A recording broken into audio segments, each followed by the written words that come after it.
অ্যামাজনের বিস্ময়কর ভয়ঙ্কর মাছ ইল।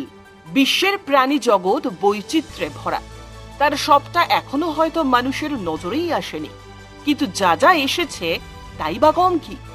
তেমনই এক বিচিত্র জলজ প্রাণী ইল মাছ। অ্যামাজন ছাড়াও আরো দু একটা নদীতে এদের দেখা পাওয়া যায়। এই প্রাণীকে অবশ্য বলা হয় ইলেকট্রিক ইল। এটি এক ধরনের বৈদ্যুতিক মাছ।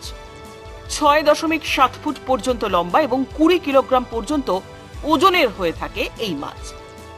ইলেকট্রিক ইল মাছটিকে দক্ষিণ আমেরিকার অ্যামাজন নদী এবং অরেঞ্জ নদীতে পাওয়া যায়।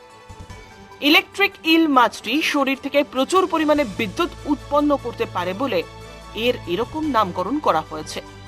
ইংরেজিতে ইল এবং বাংলায় বাইন মাছের সাথে মেলানো হলেও প্রকৃতপক্ষে মাছটি দেখতে অনেকটা মাগুর জাতীয় মাছের মতো, কিন্তু এর শরীরে বৈদ্যুতিক শক্তি বহু বড় জলজ প্রাণীকেও পরাস্ত করে। গবেষণায় দেখা গিয়েছে ইলেকট্রিক ইল নিশাচর প্রাণী।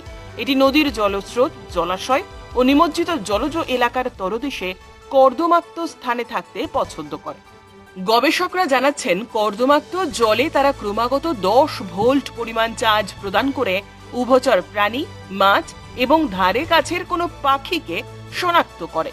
শিকারের আকার, আকৃতি ও শক্তি বিবেচনা করে ইল নিজের শরীর বাঁকা করে মাথা ও লেজ কাছাকাছি নিয়ে আসে।